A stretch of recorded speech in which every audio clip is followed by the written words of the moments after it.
नमस्कार, मैं एडवोकेट विकास यादव एक बार फिर से स्वागत करता हूं आप सबका नई वीडियो में। और आज हम क्वेश्चन देखेंगे नेगोशिएबल इंस्ट्रूमेंट एक्ट 1881 जो आपके एआईबी एग्जाम में प्रीवियस ईयर में आए हैं।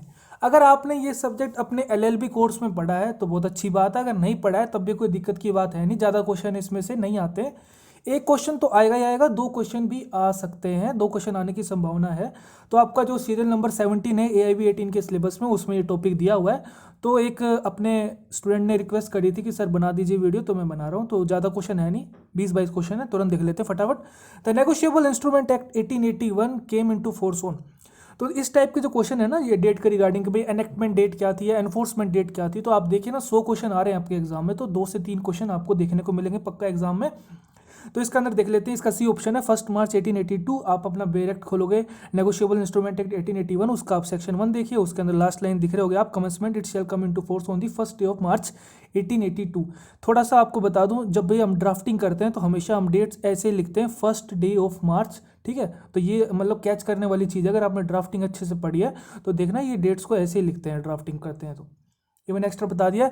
उसके बाद the term negotiable instrument is defined in the negotiable instrument act 1881। तो ये डेफिनेशन के रिगार्डिंग क्वेश्चन आ गया। तो आप देखोगे, अपना बेरेक्ट खोलिए, इसका आंसर आपका है बी। सेक्शन 13 में नेगोशिएबल इंस्ट्रूमेंट एक्ट के बारे में पूरा बताया हुआ है। वीडियो पॉज करके आप पढ़ सकते हो। नेगोशिएबल इंस्ट्रूमेंट के अंदर प्रोमिसरी नोट आता है, बिल ऑफ एक्सचेंज आता है, या चेक भी आते हैं। ठीक है, तो ये आप पूरा पढ़ सकते हो नेगोशिएबल इंस्ट्रूमेंट के बारे में, सेक्शन 13 में दिया हुआ, यही हमसे पूछा। When a negotiable instrument is delivered conditionally or for a special purpose as a collateral security or for a safe custody only and not for the purpose of transferring absolute, मतलब आप यहाँ पे कुछ ट्रांसफर नहीं कर रहे हो, negotiable instrument के थ्रू आप कुछ ट्रांसफर नहीं कर रहे हो कोई भी प्रॉपर्टी या कोलेट्रल, केवल वो कोलेट्रल सिक्योरिटी के तौर पे काम हो रहा है, तो यहाँ पे हम इसको बोलते हैं एस्क्रो बोलते हैं। एस्क्रो को आप अगर समझना चाहे, स्क्रीन पे मैंने कटआउट दे दिया, उससे आप समझ सकते हो। अगर हम डेली लाइफ के रिलेटेड देखें तो जब दो लोग आपस में मान लो सट्टा लगा रहे हैं, तो वो जो पैसा देते हैं कि भाई अगर मैं जीत गया तो मैं तेरे से 10,000 रुपये लूंगा, तो किसी थर्ड पार्टी को अपने पैसे जमा करते हैं। 10,000 एक पार्टी जमा करती है, 10,000 दूसरी पार्टी जमा करती है, और वो इस हिसाब से दूसरी वाली पार्टी के पास रहता है, और जो जीत जाता है उसको फिर उसको 20,000 रुपये मिल जाते हैं, जो 10,000 उसके थे और 10,000 जो दूसरी वाली पार्टी से वो जीतता है। तो वो, तो जहाँ पे जो थर्ड पार्टी, उसे हम एक्सक्रो बोलते हैं, यही पूछ रहा था।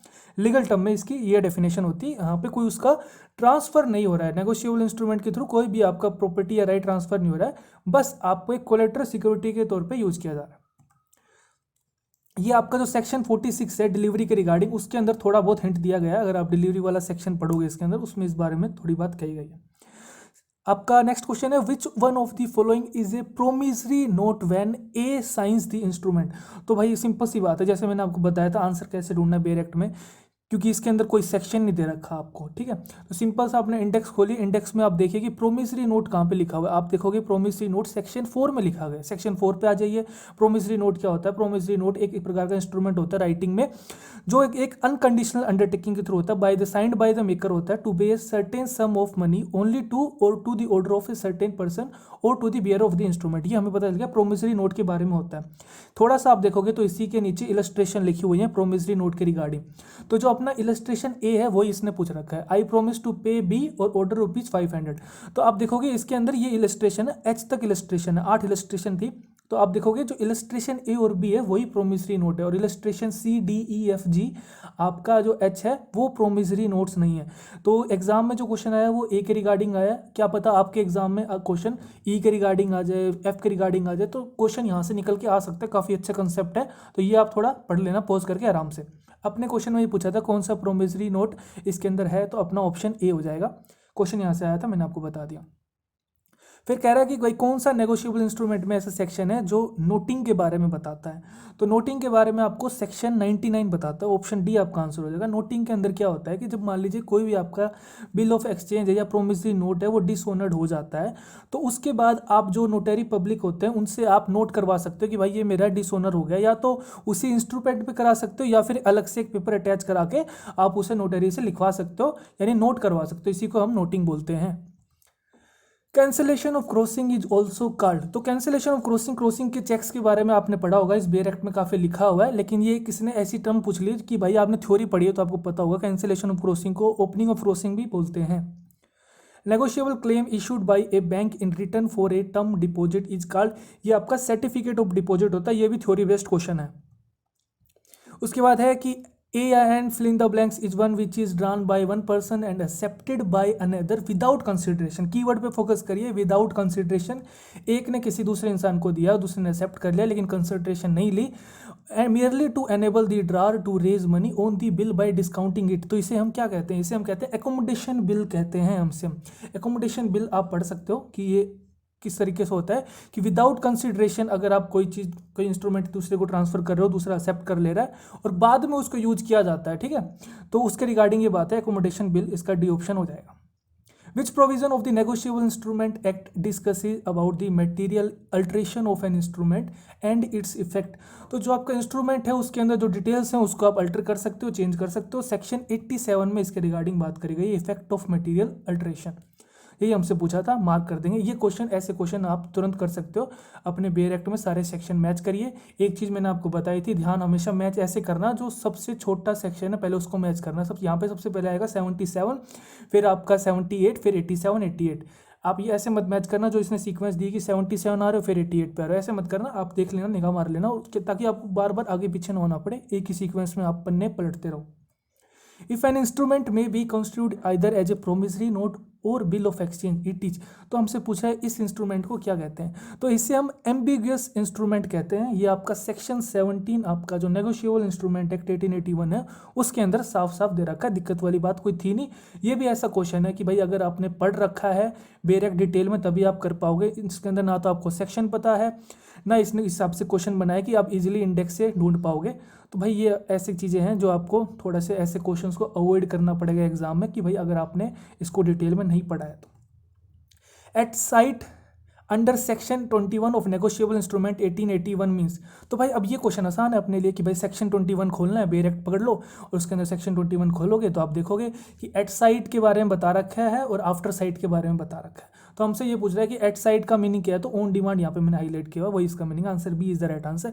ये इजी क्वेश्चन है, हम बेयर एक्ट के थ्रू से हेल्प से फटाफट करके आगे बढ़ जाएंगे।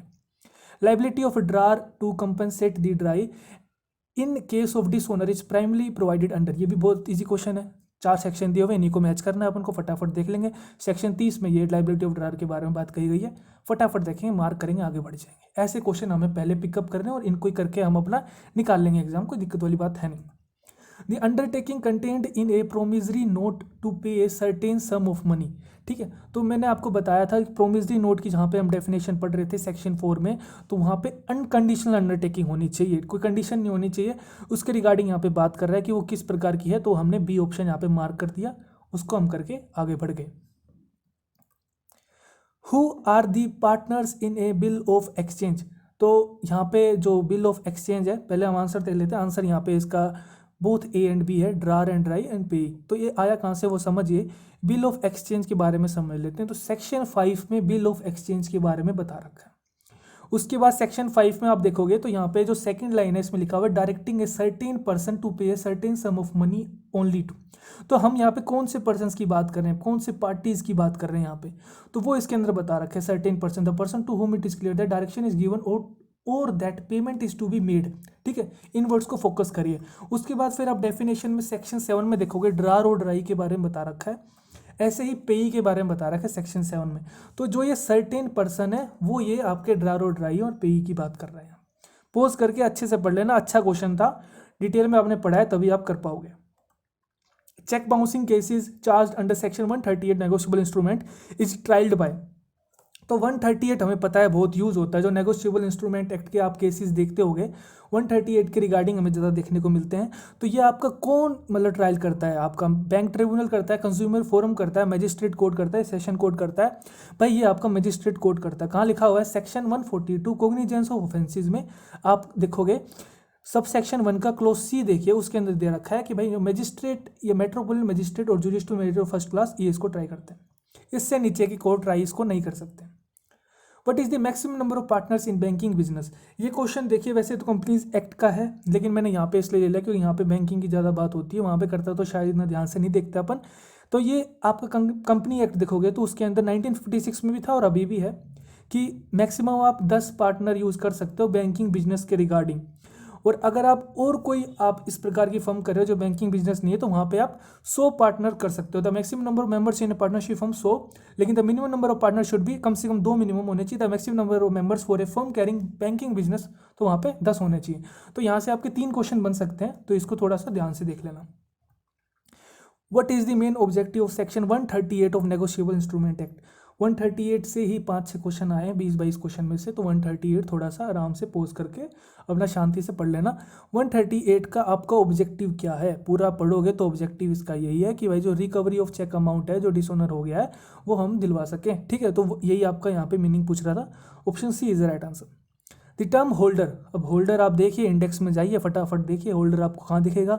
होल्डर आपको दिखेगा सेक्शन 9 में, तो उसके अंदर सेक्शन 8 में खाली होल्डर लिखा हुआ है, सेक्शन 9 में होल्डर इन ड्यू कोर्स के बारे में लिखा हुआ है। अपने जो क्वेश्चन में पूछ रहा है वो इंक्लूड के बारे में पूछ रहा है कि होल्डर के अंदर कौन कौन सी चीज़ें आती हैं, तो ऑल ऑफ द अबव यहाँ पे आंसर हो जाएगा।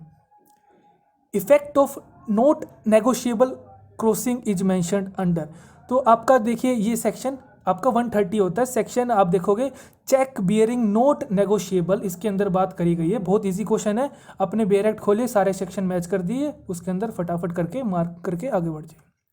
Section 16 of negotiable instrument act define, तो ये भी आसान क्वेश्चन है। अपन को सेक्शन 16 खोलना है सीधा सा, उसके अंदर आप देखोगे endorsement in full and endorsement in blank के बारे में बताया गया है, वही इसके अंदर हमसे पूछा है। तो इस टाइप के क्वेश्चन हमें पिक करना है, यही मैंने आपको उस वीडियो में समझाने की कोशिश करी थी। The liability under section 138 of negotiable instrument act 1881, ये बड़ा अच्छा क्वेश्चन है क्योंकि इसमें लोग बी मार्क करेंगे, वाइकेरियस लाइबिलिटी वो जो नहीं होगा। क्यों नहीं होगा, कैच है यहाँ पे, इसका आंसर स्ट्रिक्ट लाइबिलिटी क्यों है, क्योंकि यहाँ पे पूछा है था लाइबिलिटी अंडर सेक्शन 138 पूछ रहा है। तो सेक्शन 138 में जो लाइबिलिटी बात करी गई वो सच पर्सन के बारे में बात करी गई है कि जो गिल्टी होगा उसे ही हम वही लाइबल होगा, ठीक है। लेकिन अगर यहाँ पे सेक्शन 141 की बात करें, जो पर्सन है, अगर यहाँ पे पर्सन कंपनी होती है, तो इसके अंदर सेकंड लाइन पढ़िए, इसके अंदर 141 में every person who at the time of offence was committed was in charge of was responsible, तो यहाँ पे सारे पर्सन रिस्पॉन्सिबल, यहाँ पे यानी वाइकेरियस लाइबिलिटी की बात करी गई है। प्रिंसिपल और एजेंट की बात यहाँ पे हो रही है, वाइकेरियस लाइबिलिटी जहाँ पे आ जाती है। तो अगर 141 के रिगार्डिंग पूछता है तो आपको वाइकेरियस लाइबिलिटी करना है, और 138 के रिगार्डिंग पूछ रहा है तो फिर आपको स्ट्रिक्ट लाइबिलिटी मेंशन करके आगे बढ़ जाना। Which of the following is not a negotiable instrument as defined under the negotiable instrument act 1881, कुछ नहीं करना, अपना बेयर एक्ट खोलिए, इंडेक्स में जाइए, भाई नेगोशिएबल इंस्ट्रूमेंट किसे कहते हैं हमें वही देखना। डेफिनेशन आपको पता है कि सेक्शन 13 में नेगोशिएबल इंस्ट्रूमेंट की दी हुई है, उसके अंदर दिया हुआ है negotiable instrument means promissory note, bill of exchange और चेक। तो यहाँ पे आप देखोगे कि ए सही है, बी सही है, सी सही है, डी गलत है, बिलिंग रिसिप्ट नहीं होता है, तो वही हमसे पूछा था कौन सा नहीं होगा। Fourth option is the right answer, mark करके आगे बढ़ जाएंगे। इसी के साथ ही आपके सारे क्वेश्चन नेगोशिएबल इंस्ट्रूमेंट एक्ट के हो गए हैं, कोई बड़ा बेयर एक्ट नहीं है ये। एक क्वेश्चन तो आएगा ही आएगा, दो भी आ सकते हैं, तो आप आराम से एक क्वेश्चन तो कर ही लोगे, बाकी छोड़ भी सकते हो, क्योंकि भाई अगर जिसने पढ़ा ही नहीं एलएलबी में तो अब उसको क्या समझ में आएगा इसके बारे में, तो देख लेना, वो आप पे डिपेंड करता है। मैंने बता दिया बेयर एक्ट तो आप लेके जाओगे, अगर क्वेश्चन आपको आसान लगे तो खोल के पढ़ लेना, ठीक है। फ्री फंड का अगर 1-2 क्वेश्चन मिल रहे हैं तो कोई दिक्कत वाली बात है नहीं। वीडियो अच्छा लगे वीडियो को लाइक करिए, खुश रहिए, मुस्कुराते रहिए, देश का ख्याल रखिए, जय हिंद।